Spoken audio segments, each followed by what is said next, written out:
네, 엔지니어 세션 저도 처음 발표하게 되었는데요. 시작하도록 하겠습니다. 제가 준비한 내용은 AI 에이전트 평가의 핵심 시뮬레이션이라는 내용입니다. 네, 저희가 에이전트를 좀 어떻게 평가를 할 수가 있을까요? 좀 쉬운 방법이 있는데 바로 LLM한테 맡기는 내용입니다. 그래서 LLM한테 평가 기준 주고 그냥 알아서 평가하도록 하면은 솔직히 LLM이 잘 평가해 줍니다. 근데 LLM 이전에는 ML 모델 평가 시에는 이런 요청, 응답, 정답 이런 정답 데이터셋이 필요했습니다. 이거를 골든 스탠다드 데이터셋이라고 하는데 실제로 모델이 어떤 예측을 하고 그걸 이제 실제 값이랑 다 하나하나 일일이 비교를 했어야 됐어요. 그래서 그게 진짜 맞는지 어디가 틀린지 다 네거티브 포지티브를 다 봤어야 됐고 근데 이런 데이터 자체를 만드는 게 되게 노동 지박적인 일입니다. 예전에 이제 저희 AI팀의 데이브께서 발표해 주셨던 내용인데, 리트리벌 벤치마크를 저희가 만들 때도, 저희가 이제 아티클에 청크를 뽑고, 거기서 아티클 아이디 관련된 것들을 뽑고, 이것들을 통해서 좀 LLM한테 맡겨서 약간 실버 센텐스를 만들고, 이것도 저희가 이런 라벨 스튜디오라는 걸 통해서 일일이 하나하나 매칭해 주면서, 어떤 질문이 들어왔을 때 어떤 아티클에 매칭이 돼야 정답인지, 같은 것들을 만들어야 했습니다. 근데 이런 방법이 이제 크게 바꾼 것이 바로 LLM 애저 저지라는 이제 평가 방법입니다. 근데 이게 초기에는 이제 GPT 3.5나 GPT 4 당시에는 이런 게 잘 신뢰받는 평가 방법이 아니었어요. 그때 이제 GPT 3.5 같은 모델 같은 경우는 할루시네이션 이슈도 많이 있었고, 그래서 LLM이 만든 정답을 LLM 평가한다고 약간 이런 거에 의심이 되게 많이 있었습니다. 그래서 뭔가 이런 LLM 저지로 평가를 해서 좋은 점수를 받았다라고 하면 다들 의심하기 바빴고, 근데 이제 최근에는 모델 성능이 많이 올라오면서 이제 대부분의 벤치마크에서 이제 인간의 성능을 뛰어넘기 시작했습니다. 최근에는 이제 저희 뭐 GPT 뭐 5.2라던가 뭐 오퍼스 4.6이라던가 이제 싱킹 레벨이 막 X 하이 이런 거 너무 들어가면은 엄청 잘하잖아요. 네, 그런 것들이 이제 현재는 되고. 그래서 이제 알프가 잘하는 레그도 한 땀 한 땀 라벨링을 굳이 할 필요는 없습니다. LLM 저지를 쓰면 돼요. 그래서 이건 예전부터 있긴 했는데, 이제 라가스라고 하는 어떤 레그를 평가하는 그 LLM 조치 방법이 있습니다. 그래서 그러니까 저희 리트리버가 찾은 컨텍스트, 그리고 저희 알프가 대답한 그 답변, 그런 것들을 기반으로 해서 연관된 컨텍스트를 잘 찾았는지, 그 컨텍스트를 잠 참고해서 대답했는지, 그리고 그 답변이 정확한지, 이런 것들 LLM을 통해서 평가를 해볼 수가 있습니다. 근데 이게 레그뿐만 아니라 AI 에이전트도 LLM 저지가 가능합니다. 요거는 이제 엔트로피 블로그 자료인데 저희가 싱글턴만 했을 때는 프롬프트가 들어오고 LLM 응답 받아서 그게 잘 맞는지 확인하는 과정이었는데 이제 에이전트는 다양한 도구가 많이 있죠. 뭐 툴 있고 뭐 인바이러먼트가 있고 어떤 행해야 되는 태스크들이 있고 그걸 통해서 이제 에이전트는 이제 어떤 파일을 읽거나 웹서치를 하거나 뭐 수정하거나 뭐 그런 등등 다양한 일을 하잖아요. 그래서 이런 것들이 이제 트라젝토리라고 하는데 에이전트가 한 그런 어떤 궤적들 이 정말 잘 행동한 건지 어떤 기준을 잘 만족했는지를 좀 평가를 할 수가 있습니다. 그래서 이러한 에이전트의 트라젝토리가 있으면은 평가할 수 있는 지표들이 좀 여러 개 있습니다. 그래서 올바른 도구를 선택했는지, 툴 셀렉션, 혹은 도구를 성공적으로 호출했는지, 뭐 알구멘트 커렉트니스, 최단 스텝으로 목표 달성했는지, 뭐 합당 플랜을 세웠는지, 뭐 등등등 다양한 지표들이 있습니다. 이런 것들도 LLM 저지 기반으로 평가를 할 수가 있습니다. 그래서 그러면 이게 가능하면 저희 알프에도 적용해 볼 수가 있을 것 같습니다. 저희 알프도 이제 동작을 하면 알프 이벤트라는 테이블에 이런 다양한 이벤트 타입이 남습니다. 뭐 예를 들어서 뭐 메시지 이벤트, 그러니까 메시지들이 남는 거죠. 그런 거라든가 툴 호출 이벤트, 그리고 툴 결과, 그리고 태스크 관련된 거, 그리고 레그 관련된 거, 뭐 유저 챗이 오픈했는지 안 했는지 이런 다양한 이벤트들이 쌓이고 있습니다.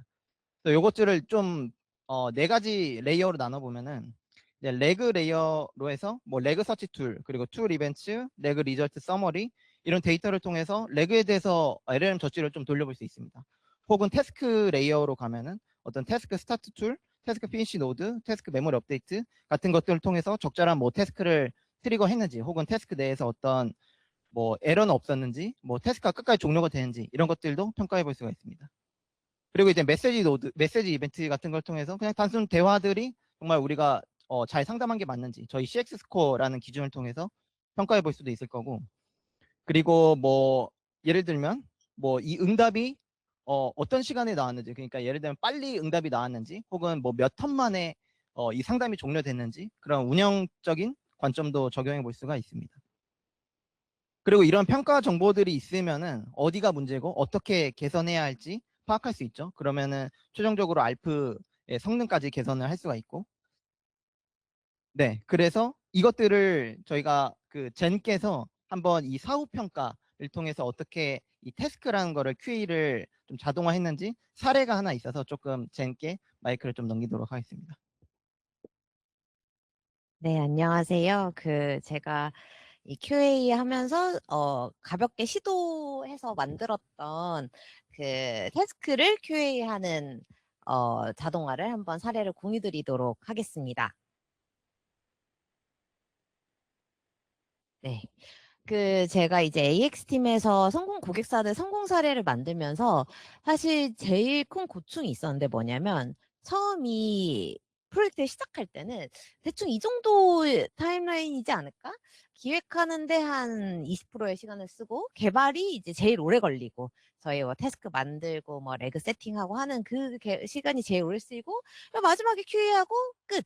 하는 이제 이런 상상을 하면서 이제 프로젝트 일정도 짜고 이렇게 들어갔는데 막상 이제 프로젝트를 하다 보니까 이제 기획을 하고 개발을 이제 30% 했는데 QA가 100만 년 걸리는 거예요. 이게 우리가 당연히 예상한 대로 안 돌아가고 뭐 고객들도 처음에 이제 막상 써보니까 다시 뭔가 좀 바꾸고 싶은 게 있고 하는 이제 이 사이클에서 이 QA가 진짜 오래 걸리고 그래서 QA가 어찌 보면 이 성공 사례 만드는 거에서 가장 오래 걸리고 또 핵심적이다라고 할 수 있겠다라는 생각이 들었고요.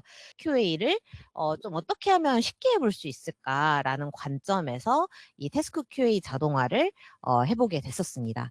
그래서 당시 이 자동화를 크게 4단계로 개발을 했었었는데요. 일단 첫 번째 단계는 이 특정 태스크를 짠 게 나올 수 있는 어떤 패스를 도출을 하고, 두 번째로는 이 특정 태스크가 돌아간 세션을 나올 수 있는 패스에 매칭을 해서, 세 번째는 그 패스가 잘 돌아갔다면, 돌아갔을 때 그 기준과 비교해서 QA를 해서 마지막으로 리포트를 생성하는 그런 4단계의 페이즈로 작업을 했습니다. 그래서 조금 더 디테일하게 말씀드리면 이 첫 번째 단계에서는 일단 태스크의 구조를 분석을 하는데요. 아까 카오루께서도 트레젝토리를 알면은 QA를 할 수 있다라고 말씀해 주셨는데 그 개념인 것 같고요. 태스크의 제이슨을 잘 파싱을 해서 사실 태스크가 결국 시나리오고 아무리 복잡한 태스크여도 결국 나올 수 있는 경우의 수는 유한하게 정해져 있을 거란 말이죠. 그래서 몇 개의 경우의 수의 시나리오가 있는지, 패스가 있는지, 그리고 그 패스가 돌아갔을 때, 반드시 특정 단계에서 나와야 되는 결과값들, 그러니까 QA의 검증 포인트들은 뭔지를 한번 리스트업을 했습니다. 그래서 에이전트 노드에서 반드시 출력해야 되는 메시지라던가, 저장해야 되는 메모리라던가, 이런 게 뭔지를, 뽑아냈습니다. 그래서 페이즈 1에서는 태스크의 구조를 분석해서 정답지를 한번 정리를 했고요. 두 번째는 이제 실제 태스크가 돌아간 세션들을 패스와 매칭을 하는 단계였습니다. 그리고 이제 세 번째 단계에서 실제 검증이 들어가는데요. 만약에 특정 세션이 어떤 패스와도 일치하지 않아라고 하면 이거는 예상대로 돌아가지 않은 케이스다라고 해서 무조건 이건 실패한 세션이라고 분류를 하고요. 그리고 정확하게 일치하는 세션 패스가 있다고 하더라도 그 안에서 했어야 됐던 작업들을 수행하지 않았다면 이것 역시 이제 실패한 세션이라고 판단을 해서 그렇게 QA를 작업을 진행을 했고, 이를 통해서 이제 최종 리포트가 생성이 되는데 이 리포트는 생성해서 이제 메신저로 보내는 방식으로 진행을 했고요. 뭐 정상 작동이 몇 건이 됐는지, 그리고 정상 작동되지 않은 세션들에서는 어떤 이유로 정상 작동이 이루어지지 않았는지, 어떤 특정 메시지가 출력이 안 됐다라던가, 아니면 이후에 상담은 연결 처리가 돼야 되는데 그 처리가 되지 않았다던가, 등등의 아니면 트리거 조건이 잘 안 맞았다던가 라는 이슈를 이제 분석해서 공유를 하고 있습니다. 네. 그리고 이제 이렇게 만들고 보니까 사실 이 태스크에 대해서는 이제 QA를 되게 제가 직접 하나하나 보지 않아도 알아서 리포팅을 주는 이 자동화를 만든 게 되게 유용했는데, 사실은 알프가 해결을 해주는 데 있어서 더 많은 기여를 하는 건 레그 기반 답변이거든요. 그래서 보통 태스크로 해결하는 게 한 30%, 20, 30%라면 나머지 7, 80%는 레그에서 기본적으로 해결을 만들어주기 때문에, 레그에 해결이 만들어지지 않는다면 이거는 안고 없는 찐빵 같은 QA 자동화가 돼서, 요거를 이제 레그까지 포함한 사후 QA를 지금 카오루가 더 리딩해서 봐주고 계시는 그런 흐름으로 이어지게 되었습니다. 네, 제가 한 작업은 여기까지입니다. 감사합니다. 네, 그럼 이어서 젠께서 하셨던 거는 이제 태스크 사후 평가죠. 그러니까 쉽게 말하면은 상담이 완료되고 그 태스크가 동작한 거에 대해서 평가를 하는 것들. 근데 만약에 저희가 이제 어떤 문제가 있는 거를 알았고 그거를 이제 개선 작업을 거쳤다고 했을 때 발생하지 않았지. 그리고 여러 가지 개선건이 있다면은 그걸 하나하나 다 일일이 배포하고 다시 테스트해보고 배포하고 테스트해보고 하는 게 되게 어려울 것 같습니다. 그래서 이런 개선 작업을 할 때 1번 채널이야 사실 뭐 저희 개발 환경이 따로 있으니까 거기서 따로 뭐 이리저리 실험해 볼 수 있겠지만, 고객 채널 같은 경우는 이런 게 좀 힘들 것 같아요. 그래서 예를 들어 보면은 만약에 저희 해결률 99%로 운영 중인 어떤 채널이 있다고 가정을 해보겠습니다. 그래서 여기서 근데 1%가 이 매니저가 보니까 어떤 정보 충돌에 대한 이슈였어요. 그러니까 저희 아티클에 좀 모순되는 정보를 갖고 있는 두 개의 아티클이 있어서 그것들에서 1%의 100% 해결률을 채우지 못하는 이슈였다고 해서, 이 매니저는 그거를 확인을 하고 이 둘 중에 모순되는 아티클 하나를 삭제를 했습니다. 삭제를 하고 그게 이제 모순되지 않는다는 거를 이제 테스트를 해서 확인을 했는데, 다음날 보니까 해결률이 95%까지 떨어졌어요.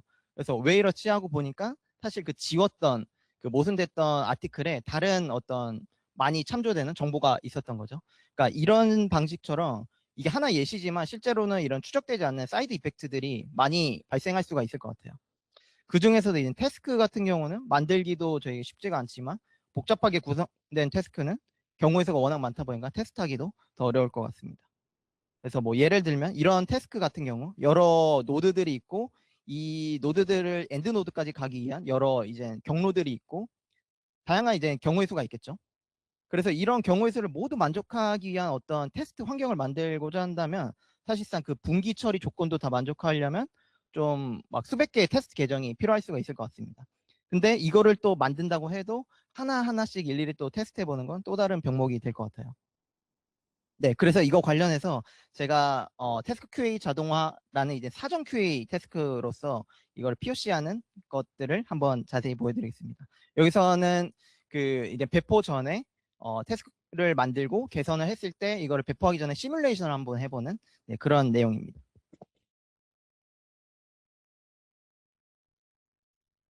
네, 이거는 그냥 POC 용도로 제가 화면을 하나 만들어 놨던 거고요. 그래서 여기서 이제 채널명과 그 태스크 아이디 값을 입력을 해주면은 이제 로드를 할 수가 있습니다. 요거는 이제 제가 쉬운 좀 태스크를 하나 선정했는데, 채널 계정 삭제, 저 1번 채널에 있는 그런 태스크입니다. 여기서는 총 6개의 그 패스가 존재하고 있습니다. 6개의 좀 패스가 존재를 하고 있고, 시나리오를 만들어 보겠습니다. 여기서 말하는 시나리오라고 하면은 이 각각의 경로들, 그리고 조건 분기들, 그리고 여기서 이루어지는 코드 노드들, 이런 것들을 모두 패싱 시키기 위한 어떤 시나리오들, 그리고 그런 각 질문들을 만드는 과정이라고 보시면 될 것 같습니다. 여기서도 이제 LLM을 활용해서 각 경로 정보들을 모두 태스크 내에 있는 정보 노드들을 주고, 거기서 이제 어떤 정보들을 유저 컨텍스트라던가 혹은 이제 답변할 내용이라던가 그리고 코드 노드에서 필요한 메모리라던가 이런 것들을 생성하도록 했습니다.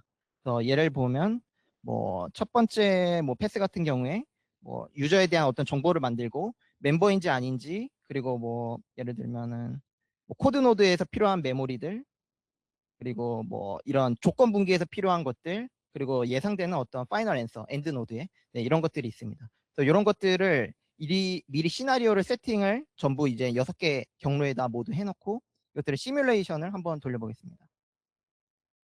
네, 이 시뮬레이션 같은 경우는 실제로 저희 이제 알프 개발계에 연동이 돼서 실제 알프에게 질문을 하고 알프의 응답을 받아오는 그런 프로세스로 되어 있습니다. 우선은 이런 식으로 해서 계속 티키타카에 나가면서 우리가 직접 여기서 테스트 하려고 했던 이 경로들을 전부 이제 시뮬레이션을 할 수 있고, 그거에 대해서 이게 정말로 우리가 기대했던 경로를 모두 만족했는지, 혹은 각 노드에서 어떤 인스트럭션을 지키지 않았는지, 혹은 뭐 코드 노드 레벨에서 어떤 뭐 실수가 있지 않았는지, 그런 것들을 평가를 할 수가 있습니다. 그래서 이런 것들을 하나하나 또 일일이 평가하는 건 시뮬레이션 돌려보는 것도 귀찮아서 이렇게 전체 시뮬레이션을 한 번에 돌려서 시뮬레이션을 돌려서 어떤 경로에서 어떤 에러가 나는지를 평가할 수가 있습니다. 네, 그래서 다시 발표대로 돌아와서, 그래서 제가 하고 싶었던 얘기는 이 시뮬레이션이라는 거고요. 실제 이제 인터콤이나 데카곤 이런 다른 AI 서비스들, AI 에이전트 운영한 서비스들에서도 이런 시뮬레이션을 기능을 많이 이제 탑재를 하고 있습니다. 인터콤에서도 이제 프로시저를 작성을 하면은 그걸 실제로 이제 시뮬레이션 돌려보고 어디가 문제였는지를 파악해서 그거를 실제 이제 어시스턴트가 픽스까지 해주는 그런 과정을 가지고 있고, 저희도 이런 것들이 충분히 가능하리라 생각을 하고 있습니다. 근데 이 평가하고 문제를 파악하고 개선을 한다 해도 이 과정을 저희가 건 바이 건으로 계속 하게 되면은 무조건 사이드 이펙트가 생길 수밖에 없을 것 같아요. 그래서 이를 위해서 이제 시뮬레이션 플러스 이제 리그레션 테스트라는 게 저는 필요하다고 생각을 하고 있고, 이런 시뮬레이션 돌려서 석세스하고 페일되는 케이스를 저희가 계속 지속적으로 관리를 하고, 페일 케이스는 이제 개선 작업 후 재검증을 해야겠죠. 그래서 통과되면 다시 이제 석세스 케이스로 이제 넘기고, 근데 이제 신규 페일 케이스가 왔을 때 개선 작업 후 이제 다시 테스트를 할 텐데, 기존 석세스 케이스도 계속해서 성공을 하는지 이런 리그레션 테스트를 통해서 이런 품질을 계속 관리해 나갈 수가 있을 것 같습니다. 네, 그래서 이런 피드백 루프가 중요할 것 같고요. 이제 저희 알프 이제 평가 쪽에서도 어디가 문제인지, 그러니까 고객 상담 기준에서 봤을 때, 그리고 혹은 알프 기준에서 봤을 때 어디가 문제가 있고 이걸 어떻게 하면 개선하면 좋을지 등을 평가를 하려고 노력하고 있고요. 그리고 이런 것들을 통해서 어디가 원인인지 개선 작업을 하고, 실제 이게 개선 작업을 했을 때 어떤 배포하기 전에 이게 정말 개선이 되는 문제인지 혹은 사이드 이펙트가 없는지 이제 시뮬레이션을 통해서 확인해 볼 수가 있을 것 같고, 이것들을 이제 시뮬레이션 후에 다시 재평가를 해서 이런 것들을 목표가 달성했는지 아니라면 다시 개선 작업을 하고 다시 시뮬레이션 돌리고, 이런 피드백 루프를 목표로 하고 있습니다. 그래서 평가팀에서도 이러한 지금 현재는 CX 스코어, QA 스코어 이런 것들 통해서 우리 상담의 문제, 그리고 혹은 알프의 동작성의 문제를 평가를 하고, 이런 것들을 최종적으로는 개선될 수 있는 환경으로 만들려고 노력을 하고 있습니다. 네, 여기까지입니다. 감사합니다.